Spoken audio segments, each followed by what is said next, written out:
Hello দোস্ত, welcome to this YouTube channel. তো আমরা কি করব এই ভিডিওর মধ্যে ক্লাস সিক্সের যে নিজে করি 1.2 আছে সেটা আমরা এখানে দেখব। তো 1.2 যেটা আমাকে বলেছে যে 20টি যৌগিক সংখ্যা, 20টা যৌগিক সংখ্যা বার করতে বলছে, 5টি মৌলিক সংখ্যা বের করতে বলছে, আর 15টি জোড় সংখ্যা বা যুগ্ম সংখ্যা বলেছে। তো প্রথমে আমরা এক এক করে দেখি, যেটা হচ্ছে 20টি যৌগিক সংখ্যা। আসলে যৌগিক সংখ্যা আমরা বলবো কোনটাকে? যৌগিক সংখ্যা বলতে যেটাকে আমরা জানি যে এক এবং সেই সংখ্যা দিয়ে তো ভাগ যাবেই, তাছাড়া অন্য সংখ্যা দিয়েও ভাগ যাবে, তো সেগুলোকে আমরা বলি যৌগিক সংখ্যা। যেরকম আমি যদি বলি 5-এর কথা, 5 কি একটি যৌগিক সংখ্যা তো না।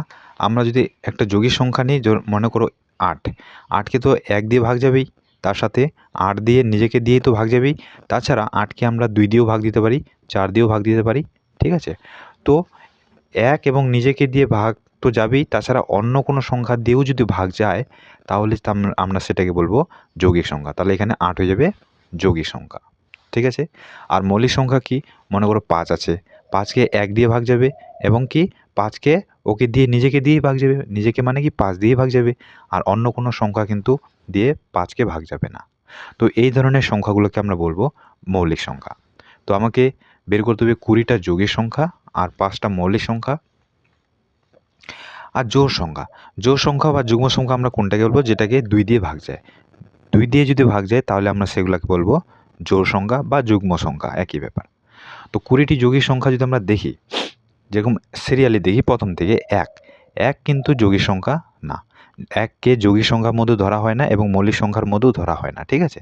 তো আমরা যদি 2-এর কথা বলি, তো 2 কিন্তু একটা মৌলিক সংখ্যা, ঠিক আছে? 2 তো মৌলিক সংখ্যা। আমরা আগে যৌগিক সংখ্যাগুলো করে নিই। তো 3 মৌলিক সংখ্যা হবে 4, 6,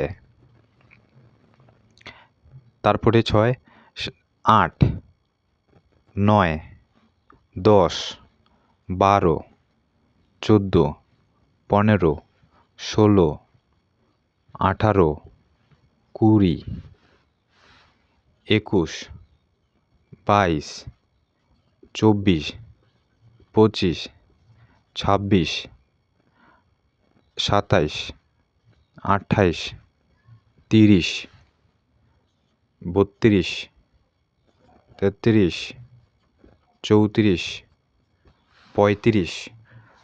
আমার আশা করি অনেক হয়ে গেছে। 1, 2, 3, 4, 5, 6, 7, 8, 9, 10, 11, 12, 13, 14, 15, 16, 17, 18, 19, 20। আমি অনেকগুলো লিখে দিয়েছি। এগুলো সব কিন্তু হয়ে গেল যৌগিক সংখ্যা, ঠিক আছে? কারণ এগুলোকে নিজেকে দিয়েও যাবে এবং 1 দিয়েও ভাগ যাবে, এবং তাছাড়া অন্য সংখ্যা দিয়েও কিন্তু এগুলোকে ভাগ যায়।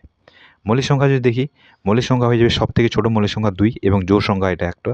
তো 2, 3, 5, 7, 11, 13, 14 হবে না, 15 হবে না, 16 হবে না, 17, ঠিক আছে? অনেকগুলো হয়ে গেল।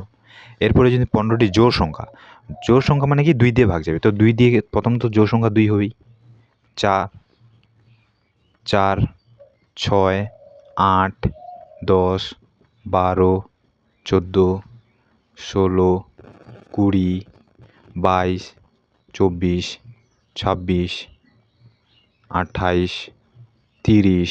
এগুলো সব হয়ে যাবে আমাদের কি জোড় সংখ্যা, কারণ এগুলো সবগুলোকে 2 দিয়ে ভাগ যাবে। আরও যদি বলি 32, 34, 36, তো অনেক আছে, ঠিক আছে? তো আমাদেরকে 15টা বলেছে, আশা করি 15টি হয়ে গেছে। 1, 2, 3, 4, 5, 6, 7, 8, 9, 10, 11, 12, 13, 14, 15, অনেক হয়ে গেছে। তো এগুলো সব আমরা বুঝে গেছি এখানে।